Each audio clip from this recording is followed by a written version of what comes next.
O que dá mais dinheiro no agro? Reinvestir os seus lucros ou retirá-los na forma de renda familiar? Hoje o papo é bem sério. Hoje o papo é sobre uma das principais causas de falência de produtor rural. Enquanto muitos de mercado financeiro ganham rios de dinheiro, muitos que estão migrando para o agro estão entrando de maneira profissionalizada para ganhar muito dinheiro. Vide aí as grandes empresas que vêm crescendo na produção agrícola e pecuária. É hora de fazer conta. Hoje o assunto é muito importante. Fique conosco até o final para que você não perca nada. Curta esse vídeo, compartilhe, curta o canal, ative as notificações, espalhe esse conteúdo para que nós vejamos todo produtor brasileiro ganhando dinheiro e permanecendo na atividade.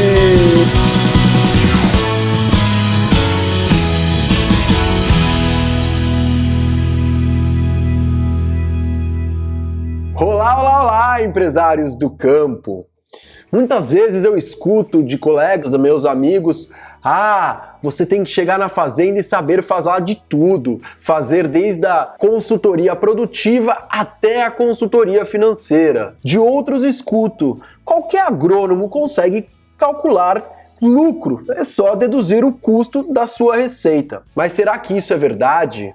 Será que o seu planejamento financeiro é tão simples quanto parece? Hoje eu vou provar pelo menos para vocês que ele é muito mais importante do que se parece. Inclusive, vou falar por que a depreciação é tão importante. E vou lhe mostrar contas que merecem o máximo de atenção.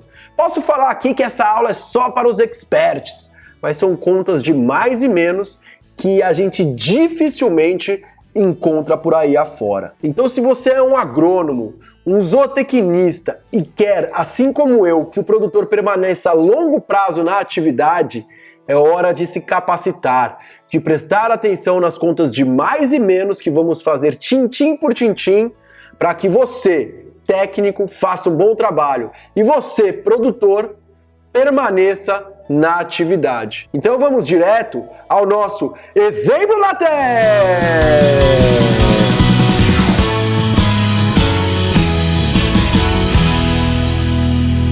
Opa! Hoje a produção já veio com uma placa de informação logo de cara.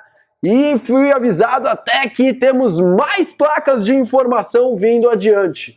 Então, gente, muitíssima atenção em tudo que vai ser falado, porque, de novo, são contas simples, mas que requerem seu tempo, bunda na cadeira e energia para fazer acontecer. Primeira informação diz respeito a quanto sobra de dinheiro depois de nós pagarmos por todos os insumos e pessoas na safra atual, que é 950 mil reais. Então vamos olhar o nosso saldo da conta bancária ao final da safra atual e lá se encontra 950 mil reais. Já para você prever se você quer retirar ele na sua renda familiar ou deixá-lo no seu negócio. O fato é, sobra 950 mil reais líquido para você fazer o que quiser. Inclusive, já sendo um bom profissional de gestão, tendo acompanhado aí várias videoaulas da Perfarm, você sabe que o planejamento para a próxima safra lhe diz que vai sobrar também nessa próxima safra 700 mil reais.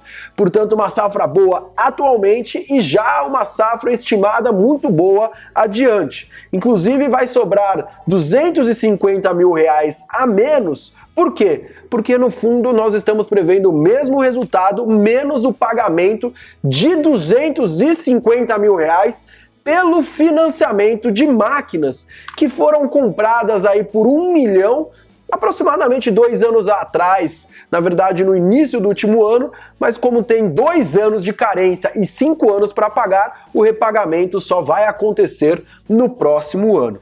E aí vamos à pergunta central do nosso exercício. À esquerda é pegar aqueles 950 mil reais e retirar todo esse dinheiro na forma de renda familiar. Já a direita é você manter esse dinheiro dentro do seu agronegócio reinvestido. Então, cabe lembrar aqui que esses 950 mil reais que podem ser retirados na forma da renda familiar já é inclusive algo potencialmente seguro. Por quê? Porque na próxima safra a gente vai ter um caixa positivo de 700 mil reais previsto. Em 2 anos de previsão bacana de clima, produtividade. E do lado da direita, se na verdade nós reinvestirmos no agronegócio, pergunto para vocês que nos acompanham, quanto desses 950 mil reais deve ser reinvestido? Muita atenção, gente, porque os cálculos são simples, mas requerem atenção. Antes disso, mais informação que a produção traz pra gente. Você que é produtor de soja e milho nesse exercício, que a sua terra é arrendada de terceiros, portanto não há qualquer outro custo adicional envolvido, que não os custos aqui já apresentados, aqueles desembolsos, e as suas máquinas aí de 1 milhão vão perdurar por 10 anos e não há nenhum outro ativo que você é dono, ou seja, você opera com máquinas em agronegócio de terceiros. E, portanto, como falado, 2 safras iguais, na verdade, por simplicidade, vamos manter toda a produtividade e preços constantes ao longo do tempo. Seja na safra vigente, na próxima safra ou qualquer outra safra que merece a sua análise para a sua tomada de decisão. Portanto, gente, não temos mais informações. Agora a minha equipe está me confirmando isso. É hora de pegar a calculadora e fazer contas. Vamos retirar 950 mil reais e viajar para o exterior, comprar uma caminhonete nova, tirar como renda da família, ou vamos reinvestir e quanto devemos reinvestir? Qual que é a renda familiar saudável? Vamos então ao cronômetro na tela. 3, 2, 1... Passou o pedágio! A recomendação da Perfarm é reinvestir ao menos parte desse dinheiro. Cabe nós sabermos o quanto. Mas para aqueles que nos acompanham, nós de caras já vamos entender por que não trazer todos os 950 mil reais que sobra na nossa conta bancária para a renda familiar. Ainda que no próximo ano todas as contas estejam pagas, não vamos ter problema de caixa. Por quê? Porque para começo de conversa, gente, sobra de caixa não é lucro. Desembolso de dinheiro não é custo. Portanto, 950 mil reais do seu saldo bancário não caracteriza o quanto de retorno de dinheiro tem que voltar para o seu bolso. Lembrem-se das várias videoaulas onde a gente fala o que é retorno. Aonde a gente fala, por exemplo, o que é depreciação de máquinas. E aqui nós lhe demos a dica. Quando nós estamos falando de renda atual de 950 mil reais, isso não deveria ser o fato. Porque no fundo o que nós estamos falando é um fluxo de caixa livre neste exercício, neste ano, de 950 mil reais. Aquilo que sobra de dinheiro no caixa do negócio. Mas de cara nós sempre trazemos o custo de depreciação, que nesse caso é de 100 mil reais. Lembre-se dos dados do exercício, 1 milhão gasto na compra de máquinas que duram por 10 anos, portanto 100 mil ao ano. Se você não entendeu ainda esse conceito, volte nos nossos vídeos e assista o que precisar para entender isso muito bem. Portanto, quando nós estamos falando do lucro da safra vigente, estamos falando apenas de 850 mil reais. E dividendo, gente, é calculado em cima de lucro. Se você pegar qualquer dado financeiro, relatório financeiro de empresas, vocês vão observar que as decisões de distribuição de dividendos para os sócios, né, aquele dinheiro, né, que é a renda dos sócios por estarem investindo naquele negócio, é calculado em cima de lucro.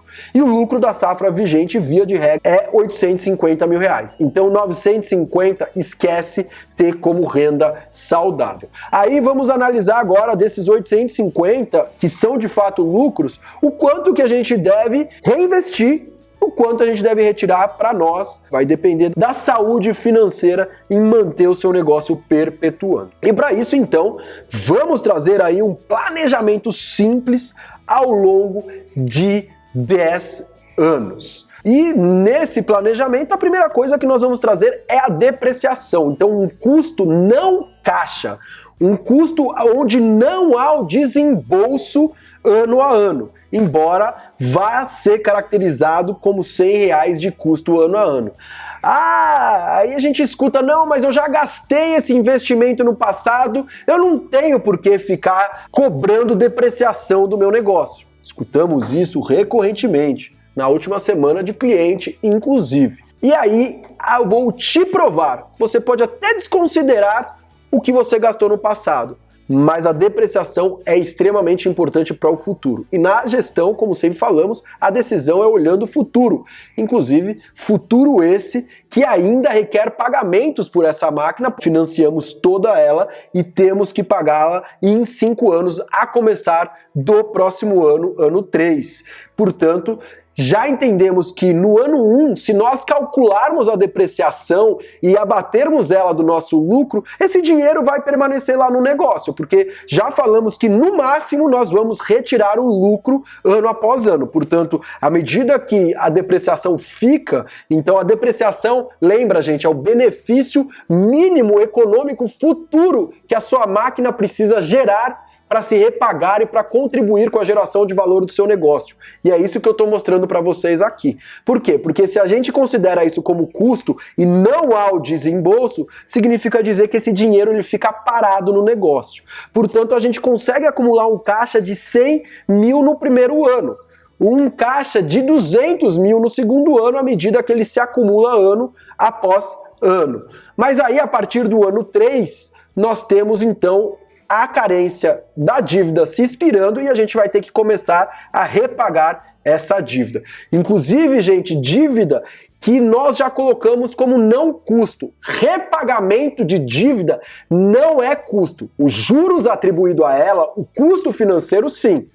Ora, se dívida fosse custo, então eu peguei lá 5 milhões de custeio, mais os 5 milhões que eu comprei os meus produtos com essa dívida, eu não posso falar que o meu custo foi 10 milhões. Então, a maneira como o seu negócio é financiado não caracteriza custo.